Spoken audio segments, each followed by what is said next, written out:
Hello everyone, here we'll be discussing 6.4, which is a topic on work, which is an idea from physics. Well, of course, there's a few things to kind of recall from physics if you haven't seen them before.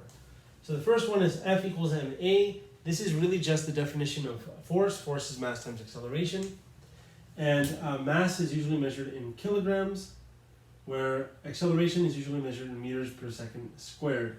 Now with that being said, the force unit would be, well, those units multiplied, but the unit that we use is newtons. And these units that I'm describing, of course, are in, well, I guess they're in metric system, but these are known as the SI units, or standard international units, which are used throughout the world, of course. But in the US, we tend to use, instead of meters per second squared, we use feet per second squared, and instead of kilograms, we use slugs as being our unit for mass. And the resulting force unit will be pounds. Awesome. And one particular example of force is your weight. Weight is force due to gravity. So in that case, it would just be your mass multiplied by the gravity on the planet you're on, which on Earth is about 9.8 meters per second squared, or in the US units, it would be about 32 feet per second squared. And then from here we define work. Work is basically it's basically an energy. It's a way to describe how much energy is exerted on an object to move it a certain distance with a specific given force. So it's just kind of the next level, if you will, of force. It's work is equal to force times distance. Where we know force now is in newtons, and we know that the distance is of course going to be in meters. So this would be a Newton meter, but the made-up unit for this is joules, which is actually a pretty common unit for energy. Now, if you ever heard of watt is a joule per second.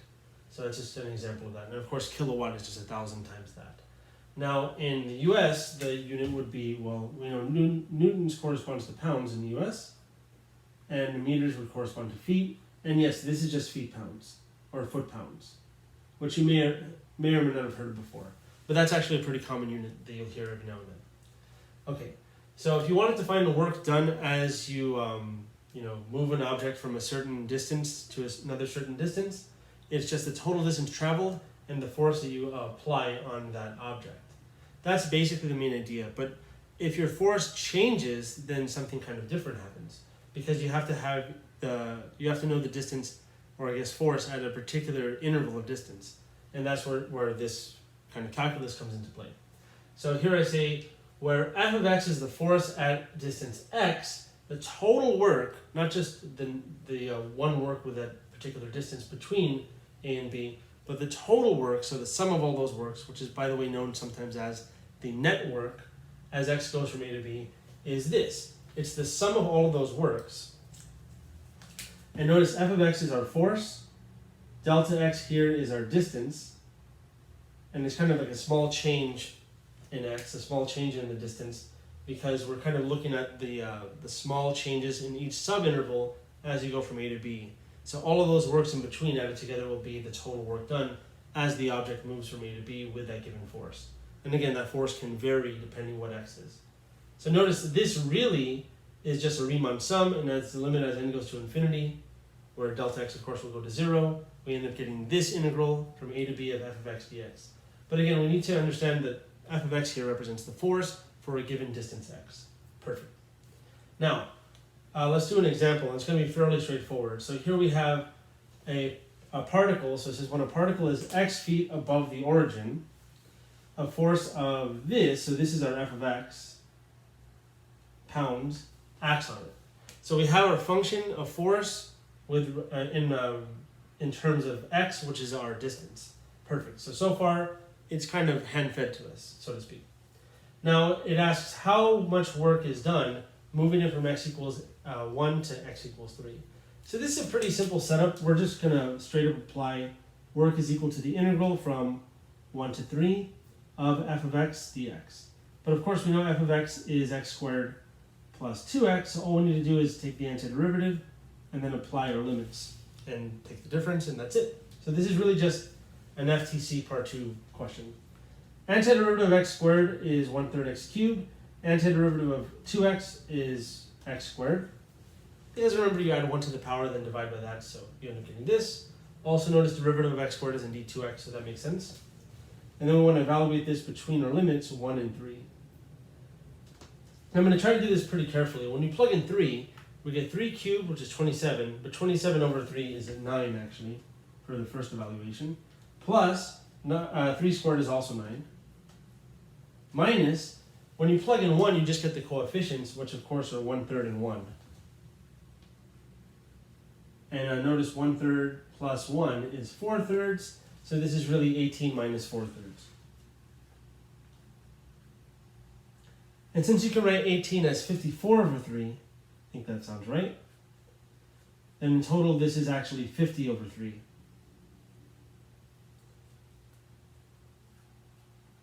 And of course 3 goes into 50, I think 16 times, yep, with 1 left over. Let's see, 16 times 3, no, it's actually 48, so with 2 left over. So this is actually approximately, if you want to approximate, and for physics problems we usually approximate, but sometimes I'll leave it exact like this. So again, 3 goes into 50, what did I say, 16 times with 2/3 added to that, so it's going to be about 16.7 if you run 2 decimal places, and the unit for work is going to be joules, but since we're in feet and pounds, we're going to just use foot-pounds. So about 16.7 foot-pounds. Awesome. Now the next few problems we'll be seeing will be a little more complicated than this one.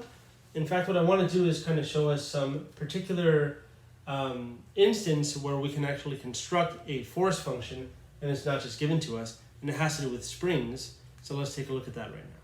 And so this next idea is called Hooke's law, and Hooke's law basically describes a way to calculate a force given how much you stretch a spring from its natural length. So here it says the force f of x is equal to k times x, where k is known as the spring constant, which of course varies from spring to spring, and x is the distance that we're actually stretching the spring from its natural length. So you can read this, again, I'll just say it, I guess. F of x is the resulting spring force when stretching a spring x units beyond its natural length. So the kind of image we get here is something like this, where you have some spring, and let's say this is its natural length. This is sometimes known as the equilibrium point, so I can write this as EP. And if we're stretching it beyond that equilibrium point, so imagine this is all kind of the same, then it's being stretched like this, let's say a total of x distance beyond its equilibrium point. Perfect. Now, if you have taken a physics class before, you may know Hooke's law from a different form, which is F sub s for spring force, or force due to spring, equals negative kx. And that's because that definition of Hooke's law is a little different in some sense because we're pushing it in x units instead of stretching in x units. But in reality, it's the same exact thing. In fact, for a lot of the problems we'll be doing, we don't really care about the direction so much as we do magnitude. So what I mean by this is that so x could be negative or positive depending if you stretch or pull, but we're not going to really think about that too much. I think really all we really care about is just the actual amount of force, not the direction of the force. Because when you push it in, the force comes out this way, and when you stretch it and let go, the force goes that way. So that means the force will either be positive or negative, but it will still have the same absolute value, which we call magnitude. So I hope that detail doesn't get us caught up too much.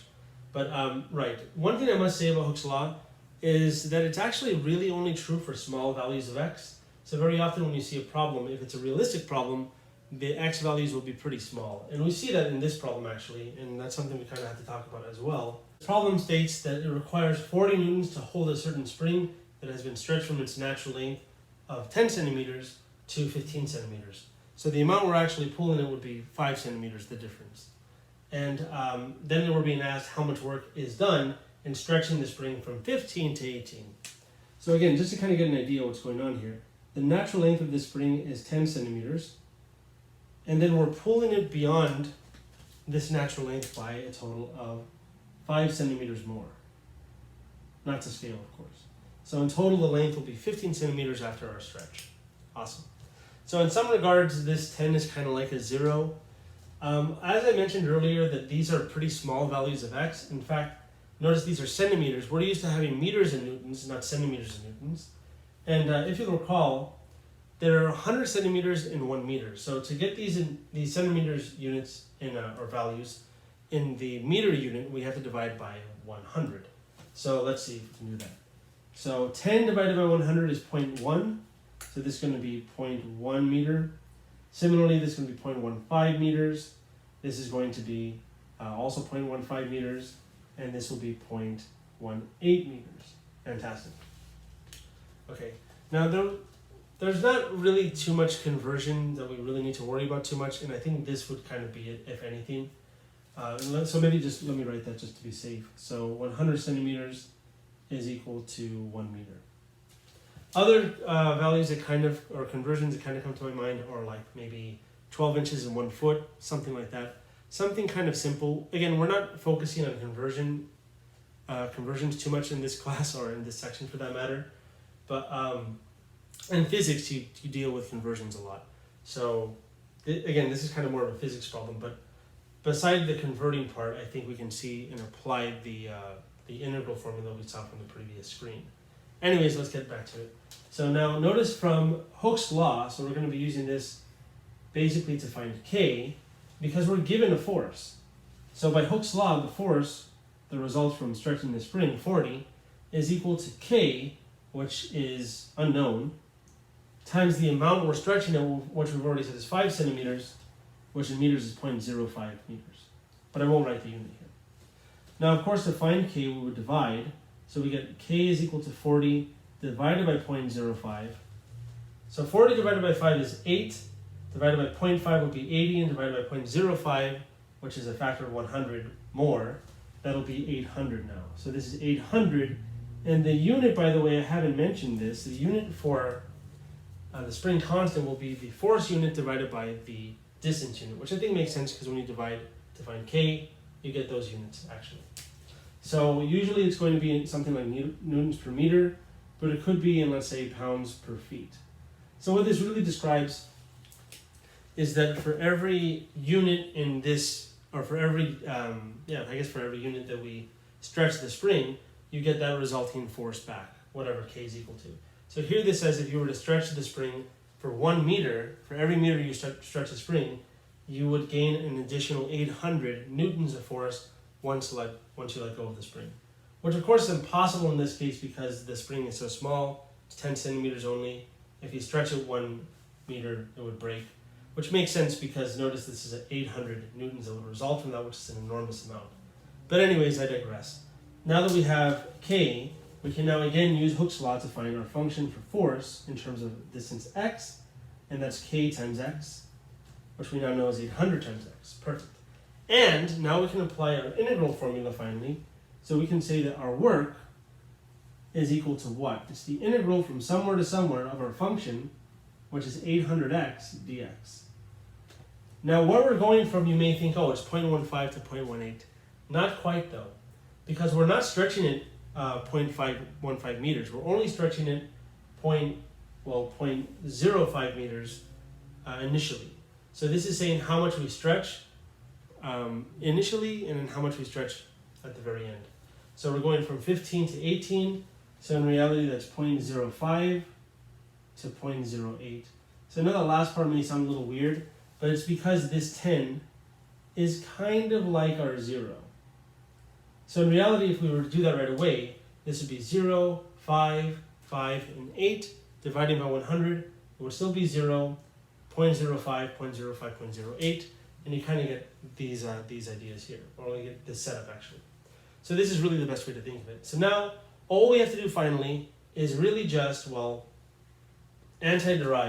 of 800x is, notice it's 800x to the 1, so you add 1 to the power to get 2, divide by 2, so it's going to be 400x squared. And now evaluate this guy between 0.05 and 0.08. And at this point, you can probably just use your calculator because 0.08 squared and 0.05 squared, I mean, it's doable. You know what, let's try to do it. But I'm going to have to erase this to show the work. So I'm going to erase this and then continue from there. Okay, so I've erased some things. I've written our last result right here. And now let's apply some arithmetic, shall we? So 400 I'm going to apply at the very end. I want to plug each of these into the square, so I'm going to get 0.08 squared minus 0.05 squared. Simple enough. But to describe what these are, of course you can use your calculator, but I'm going to try to justify this by hand a little bit. So notice 800, well, sorry, 0.08 is what I meant to say, is equal to 8 over 100 as a fraction. So when you actually square this, you end up with 8 squared over 100 squared, which is 64 over 10,000. So as a decimal, that would be 0.0064 actually.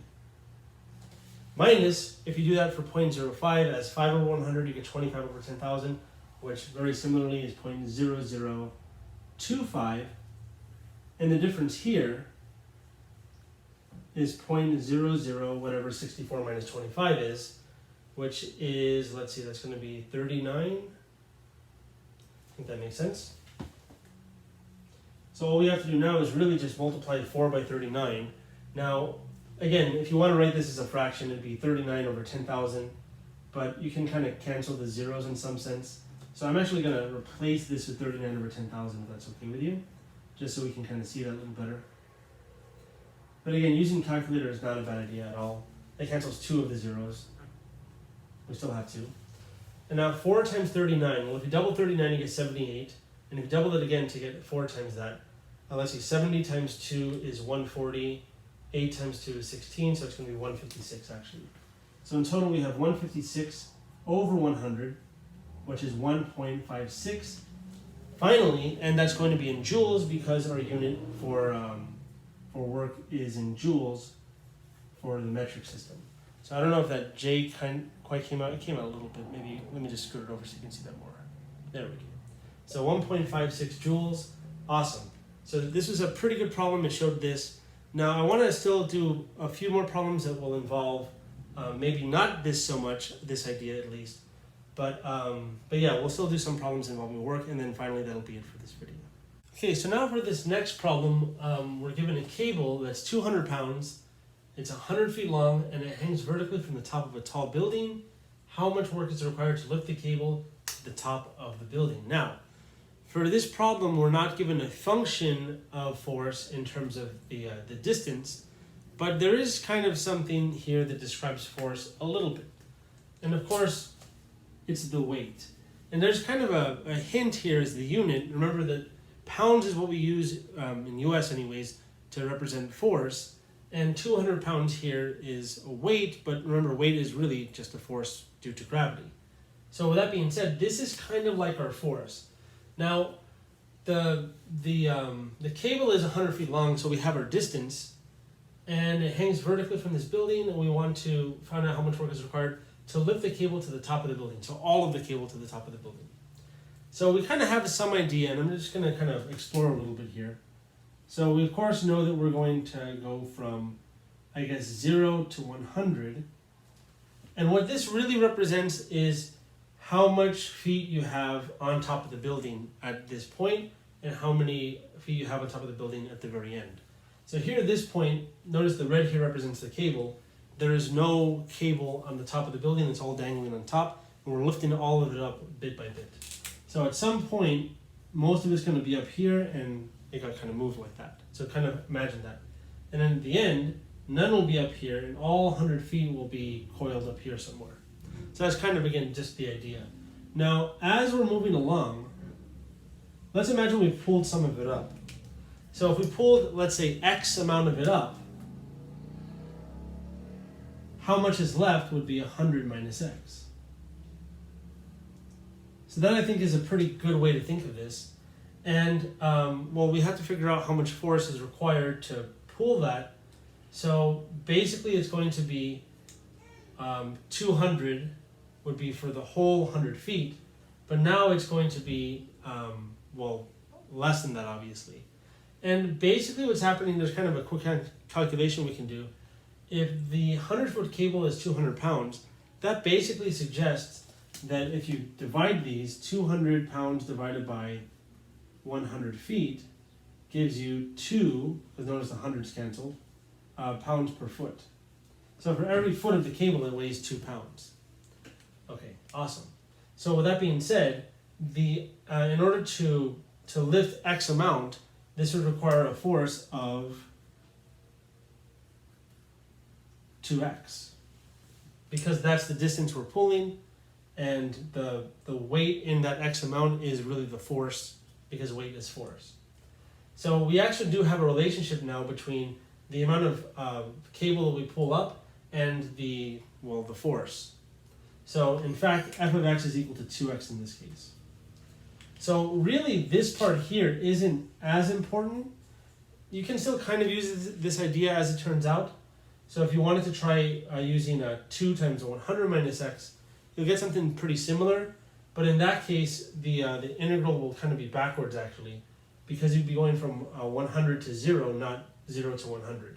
So there's 2 ways of thinking of this. Either you have this amount decreasing or the amount up here increasing. Because remember, you're pulling cable from hanging to the top of the building. But anyways, there's a few different ways of seeing that, like I mentioned. But I think this is the more straightforward way of doing it. So our function of x, our force, in terms of how many feet we've pulled, is 2x. Awesome. So with that being said, we're basically done. All we have to do now is just antiderive. Antiderivative of 2x, of course, is x squared. Evaluate between 0 and 100. Of course, when you plug in 0 to a power of x, as we've seen many a time before, that's just 0. So then this is just 100 squared, which of course is 10,000. Nice. But now what's the unit? Remember that this is our work, and our work would be in joules if we were in metric, but here we're in US, so it's going to be foot-pounds. So it would be 10,000 foot-pounds. Awesome. So this was an example of a scenario where we don't have the function and we kind of have to build it. And we'll look at one more example that involves that, but it's a little more complicated. So let's take a look at that example right now. Right, so this is the last problem for this section. It's a loaded problem. There's a lot going on in this, I'm not going to lie. It's kind of complicated. So make sure you're strapped in and let's see what happens. So we're given an inverted circular cone-shaped tank, so as in this image here, with a height of total 10 meters and a base radius of 4 meters. It's filled with water to a height of 8 meters, so up to here. We want to find the work required to empty the tank by pumping all of the water from the tank to the top of the tank. Now that may sound a little weird, but imagine we have some kind of like pump, or you can think of like a straw kind of, sitting in here. Of course it's at the very bottom, and we're just slurping it all out basically. So what happens is the level is of course going to decrease if we're pumping all of the water out of the tank. And essentially what's happening is the height of the depth of water that there is at the tank is going to start here at 2 and then end at 10 meters deep, because that's where it's going to be empty. So what that tells me is that our actual setup here for work will be just this, the integral from 2 to 10 of our force function dx. And that's it. But of course it's a little more complicated than that, or else we'd be done and it'd be great. But to construct the function that's force in terms of x, that's a little complicated. Now there's a lot of things going on here. It's giving us density. Density of water is rho equals 1,000 kilograms per meter cubed. Density just describes the relationship basically with volume and weight. With water, volume and weight are about the same. So if you think of like a water bottle, for instance, has 16 ounces and it weighs about a pound. So we say 16 ounces is 1 pound, but really that's fluid ounces that describes the volume of the water, not the actual weight of the water. So there's ounces versus fluid ounces, but with water it's about the same. So that's one something to think about as far as what density does for us. Also, if you look at the unit here, if we were to multiply by meters cubed, which is a volume unit, we just get kilograms. So it's actually true that mass of an object is its density multiplied by its volume. So that's basically what density is. It's the difference between mass and volume. I said weight, but it's really mass. And we can see that here from the unit. Now, what we had in the last problem actually applies kind of a lot here. In the last problem we had that our weight was equal to mass times gravity. Now in that problem it already gave us the weight in pounds, but here of course we're in metric, so it's going to be in newtons, not in pounds. And moreover, we're only given essentially things that can give us the mass, so we need to know gravity in order to find the weight. So with the last problem with a cable, the weight already incorporated gravity, but here it doesn't. So I had mentioned previously that gravity is 32 feet per second squared in US units, but in everywhere else in the world, basically metric, will be 9.8 meters per second squared. So this is a known fact. So now we know that mass is rho times V, and I'm actually going to rearrange these so it's rho, G, and V. Rho, by the way, is like this, it looks like P, but it's a kind of Greek, it's really Greek R, not a P, but kind of the same thing. Well, not really. So let me just say this real quick. The Greek P is pi, but yeah, that's all I'm going to say there. So now, okay, we have this understanding. We're not quite there yet. And in volume, this part's going to be a little hard to explain, but let's see if we can do it. So here, let's imagine we're at some intermediate height in between where we start and where we end. And that depth, let's just say, of course, is x. So this is basically the amount that we've kind of slurped out, so to speak. And how much we have left to take out is, of course, the difference here, which is 10 minus x. So that part I think makes sense. That's good. So now we want to find the volume in order to get the weight handled. But I'm not going to actually find the volume of this cone shape. Instead, what I want to do is I want to find the volume basically at each particular level. And what that says is that we're kind of looking at these cylinders that are really, really, really thin. They should kind of remind us of kind of like a discs method that we use to find volumes. We're kind of doing that a little bit, but to kind of speak of this a little less Riemann-summy, so to speak, and a little more sophisticated, let's think of the volume to actually be the area when it's super, super, super thin. So the area here, notice, is just, well, it's a circle, so it's pi times the radius squared. Now, what is the radius? The radius, if we call it r, well, if you call it r, then we're kind of done. We can say the volume is just going to be pi r squared. So I'm going to do that here, but I want to explain something else. But notice that since rho is given to be 1,000 and g is given to be 9.8, multiplying those will give us 980, and v is really just pi r squared. Because we're treating this as kind of an infinitesimally small disk, and what that really says is that dx is kind of included in that, but we'll actually see that when we get to the integral part. So I know that part sounds a little confusing, but that's kind of what I have to say there. Otherwise, we have to introduce a delta x to talk about the disk at that level, and then kind of imagine that, because basically these disks are kind of being slurped out one at a time through the straw. That's kind of what you should imagine. And what that corresponds to basically is basically the weight per amount. Kind of like we had with the cable we were pulling up. It was 200 pounds total with 100 feet, but what we ended up saying is it was actually 2 feet per pound, or 2 pounds per feet really.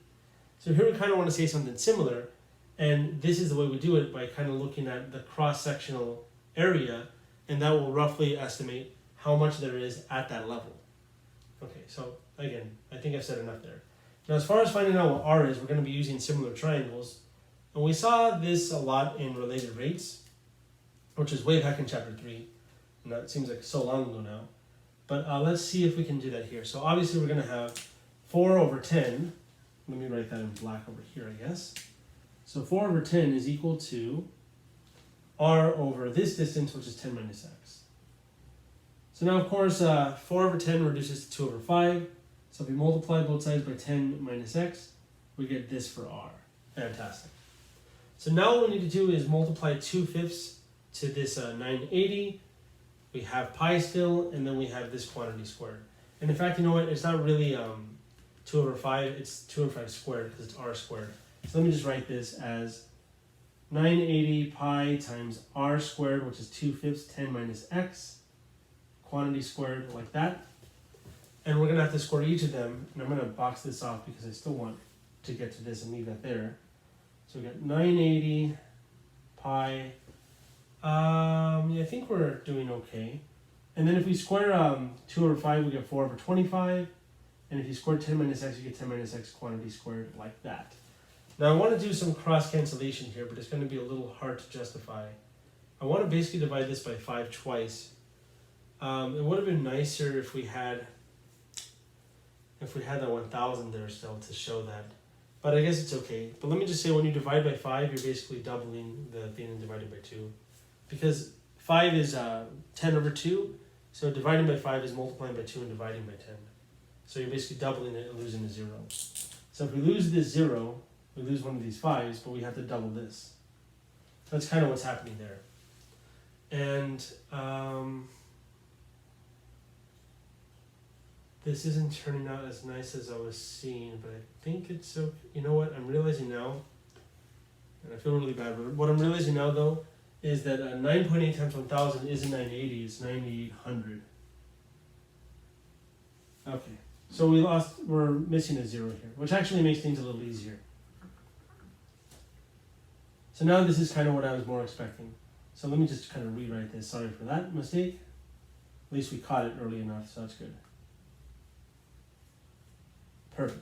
So now this makes a lot of sense. Notice this is just 98 times 100. So when you divide 100 by 25, you just get 4. So this is really 98 times 4. You think of it like that. Because 98 times 100 is 9,800. And 100 divided by 25 is just 4. So 4 times 4 is 16. So this is really 98 times 16 times pi times 10 minus x squared. Now this is our weight, this is not really the force. Why it's not the force, even though I've said before the weight is a force? Remember in the last problem we had the total weight, and we also had the weight at a particular section. So in other words, it was like, what was it? It was 2 pounds for every feet. So that was weight per section. This is kind of like weight per section. But the amount that we're pulling out, kind of like we're pulling that cable up, is x. We're pulling out x because that's the depth. That's how much we're clearing at a time. So imagine we're at the depth x. That means we've sucked out up to that depth x. So our force really, and I know that part sounds kind of complicated, but our force really is f of x is equal to this times x. So 98 times 16, by the way, is, let me see, I got 1568. And then times x times pi, so pi x like that, and then 10 minus x squared, and that's our function. So now we can plug this into the integral, and then we'll be done with it after integrating. So that took a little bit of time. Now let me erase this and work that out right now.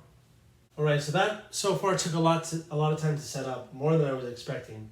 But now we're just going to simplify and integrate, so let's see if we can do this kind of quickly. The constant we're going to pull out side of the integral, that part's okay. Integral from 2 to 10 still. This I'll expand out, so we'll have actually the first one squared, 2 times the product, the last one squared. And I'm actually going to distribute this x at the same time, if that's all right. So to do that, let's just add an x to each of these. So this is 100x. And then this was actually supposed to be negative 20x. There we go. That's going to be negative 20x squared now. Sorry if I'm talking too fast. And then distributing x into the x squared, we get plus x cubed, all of this dx. So now taking the antiderivative, we add 1 to the power, divide by that power. So we end up with 1568 pi. That's going to be x squared divided by 2, so 100 divided by 2, notice is 50x squared. And then we get 20 over 3x cubed. And 1 over 4x to the 4th. And evaluate this whole thing between 2 and 10. Whew, nice. So I think we have space to do this. Let's see. So, in fact, maybe we can just use your calculator to assist, just so we don't spend too much time. But that's fine. Let's see. So when you square 10, you get 100. 100 times 50 is 5,000.